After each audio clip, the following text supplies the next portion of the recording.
I'm Sam Vaknin, and I'm the author of Malignant Self-Love, Narcissism Revisited. Patients with eating disorders either binge on food or refrain from eating altogether. They are sometimes both anorectic and bulimic. Eating disorders are impulsive behaviors, as defined by the Diagnostic and Statistical Manual, and they are sometimes comorbid, exist with cluster B personality disorders, particularly with borderline personality disorder.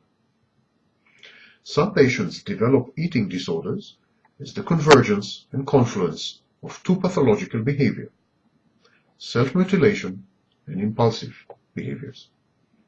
The key to improving the mental state of patients who have been diagnosed with both a personality disorder and an eating disorder lies in focusing at first upon their eating and sleeping disorders and only then on their personality disorders.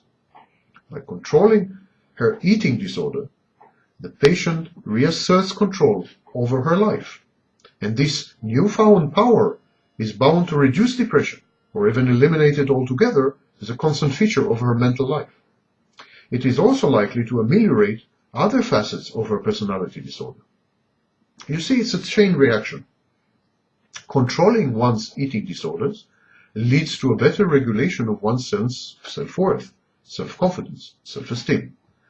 Successfully coping with one challenge, the eating disorder, generates a feeling of inner strength and results in better social functioning and an enhanced sense of well-being.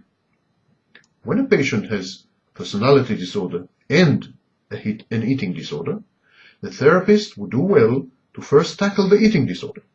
Personality disorders are intricate and intractable. They are rarely curable. Certain aspects like obsessive-compulsive behaviors or depression can be ameliorated with medication or modified, but the underlying disease is very hard to uproot. The treatment of personality disorders requires enormous, persistent, and continuous investment of resources of every kind by everyone involved, especially the patient. From the patient's point of view, therefore, the treatment of a personality disorder is not an efficient allocation of very scarce mental resources. Neither are personality disorders the real threat. If one's personality disorder is cured, but one's eating disorder is left untouched, one may die, albeit mentally healthy. An eating disorder is a signal of distress. It says, I wish to die.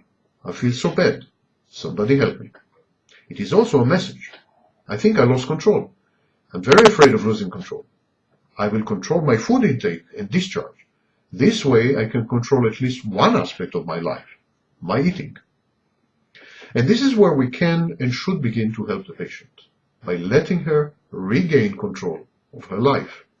The family or other supporting figures in the patient's life must think what they can do to make the patient feel that she is in control, that she is managing things her own way, that she is contributing, has her own schedules, her own agenda, and that her needs, preferences, and choices do matter. Eating disorders indicate the strong combined activity of an underlying sense of lack of personal autonomy and an underlying sense of lack of self-control. The patient feels inordinately, paralyzingly helpless and ineffective. Her eating disorders are an effort to exert and reassert mastery over her wayward and chaotic life. At this early stage, the patient is unable to differentiate her own feelings and needs from those of others. Her cognitive and perceptual distortions and deficits only increase her feelings of personal ineffectualness and her need to exercise even more self-control by way of her diet. She develops a somatoform disorder.